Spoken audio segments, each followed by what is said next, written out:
پڑوسی ملک کے اندر ایک چرسی تھا، چرس پیا کرتا تھا، نشے کی چیز۔ ایک نوجوان سے کہا بھائی چرس پینے کے پیسے دے دو، تو کہا کھانا کھلا سکتا ہوں، کھانا کھلا سکتا ہوں، چرس کے لیے پیسے نہیں دے سکتا۔ آگے سے کہتا ہے او یار چرس کے پیسے دے دے، کھلانے کی ذمہ داری تو کسی اور نے لے رکھی۔ ظاہر ہے اس نے چرس پلانے کی ذمہ داری تو نہیں لی، کھلانے کی ذمہ داری تو کسی اور نے لے رکھی ہے، تو چرس کے پیسے دے دے۔ تو اس نے اس انداز سے کہا کہ میں ہکا بکا رہ گیا اور دینے پہ مجبور ہو گیا، میں نے کچھ پیسے اس کو دے دیے۔ جب دے دیے تو وہ تیز تیز قدموں سے چلنے لگا، یہ بھی پیچھے پیچھے چلا کہ دیکھوں یہ جاتا کہاں ہے اور کرتا کیا ہے۔ یہ چل ہی رہا تھا، راستے میں کوئی فنکشن ہال تھا، شادی خانہ تھا، دو حصوں میں بنا ہوا تھا، ایک میں کچھ عورتیں بیٹھی تھی اور دوسرے میں مرد حضرات تھے، خوشیوں کا ماحول تھا، اور کھانا مردوں والے حصے سے سرو کیا جا رہا تھا عورتوں والے حصے کی طرف۔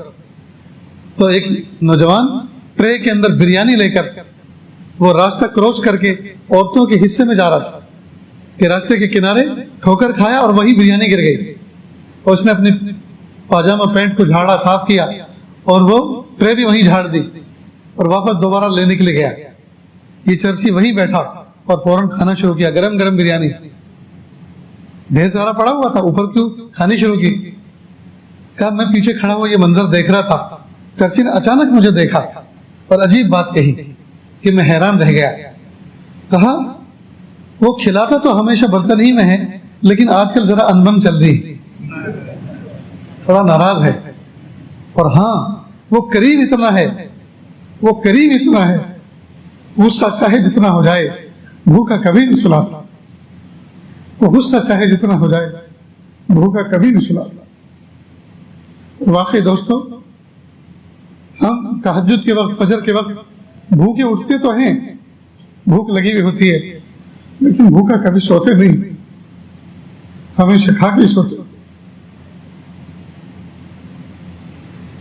تو مجھے اور آپ کو دوستو اتنا قریب رب ملا ہے، پھر بھی ہم اس کے ساتھ کٹی کر کے زندگی گزارتے ہیں، پھر بھی اس کے محبوب کی سنتوں پر پیر رکھتے ہیں، پھر بھی محبوب کے لائے ہوئے دین پر عمل نہیں کرتے، قرآن پاک کی تلاوت نہیں کرتے، نمازوں کا اہتمام نہیں کرتے، نگاہوں کی حفاظت نہیں کرتے، زبان کی حفاظت نہیں کرتے، دل کی کیفیات کی حفاظت نہیں کرتے، پھر بھی ہم بد اخلاقی کرتے ہیں، پھر بھی ہم گالی گلوچ کرتے ہیں، پھر بھی ہم ظلم کرتے ہیں، پھر بھی ہم اپنے مومن بھائیوں پر، اپنے ساتھیوں پر، پڑوسیوں پر ظلم کرتے ہیں۔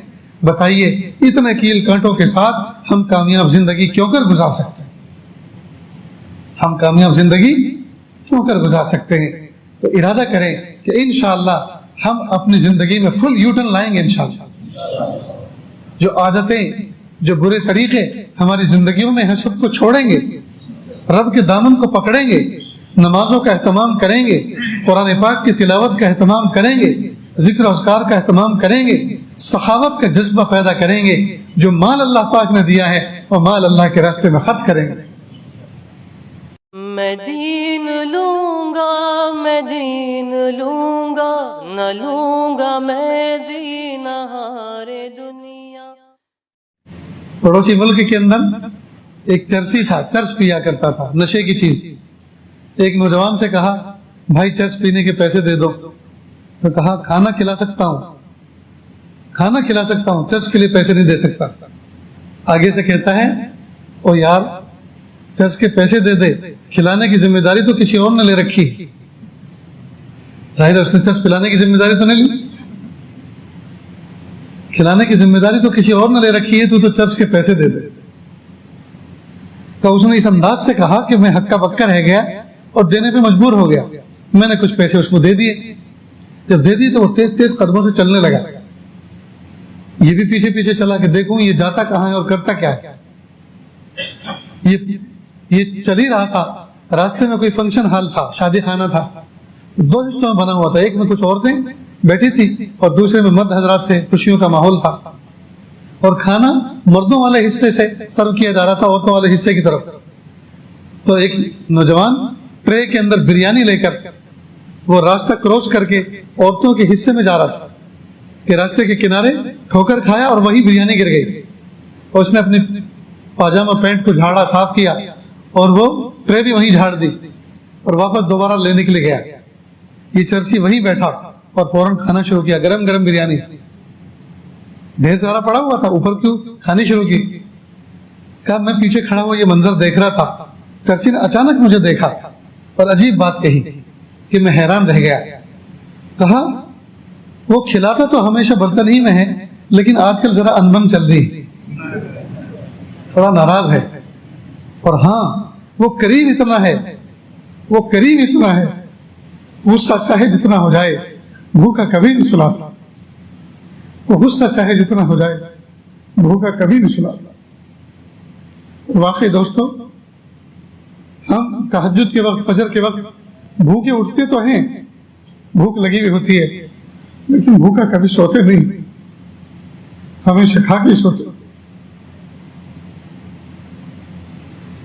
تو مجھے اور آپ کو دوستو اتنا کریم رب ملا ہے, پھر بھی ہم اس کے ساتھ کٹی کر کے زندگی گزارتے ہیں, پھر بھی اس کے محبوب کی سنتوں پر پیر رکھتے ہیں, پھر بھی محبوب کے لائے ہوئے دین پر عمل نہیں کرتے, قرآن پاک کی تلاوت نہیں کرتے, نمازوں کا اہتمام نہیں کرتے, نگاہوں کی حفاظت نہیں کرتے, زبان کی حفاظت نہیں کرتے, دل کی کیفیات کی حفاظت نہیں کرتے, پھر بھی ہم بد اخلاقی کرتے ہیں, پھر بھی ہم گالی گلوچ کرتے ہیں, پھر بھی ہم ظلم کرتے ہیں, پھر بھی ہم اپنے مومن بھائیوں پر, اپنے ساتھیوں پر, پڑوسیوں پر ظلم کرتے ہیں. بتائیے اتنے کیل کانٹوں کے ساتھ ہم کامیاب زندگی کیوں کر گزار سکتے ہیں؟ ہم کامیاب زندگی کیوں کر گزار سکتے ہیں؟ تو ارادہ کریں کہ انشاءاللہ ہم اپنی زندگی میں فل یوٹرن لائیں گے انشاءاللہ. جو عادتیں, جو برے طریقے ہماری زندگیوں میں ہیں, سب کو چھوڑیں گے, رب کے دامن کو پکڑیں گے, نمازوں کا اہتمام کریں گے, قرآن پاک کی تلاوت کا اہتمام کریں گے, ذکر و اذکار کا اہتمام کریں گے, سخاوت کا جذبہ پیدا کریں گے. جو مال اللہ پاک نے دیا ہے وہ مال اللہ کے راستے میں خرچ کریں گے. میں دین لوں گا, میں دین لوں گا, نہ لوں گا میں دین ہارے دنیا.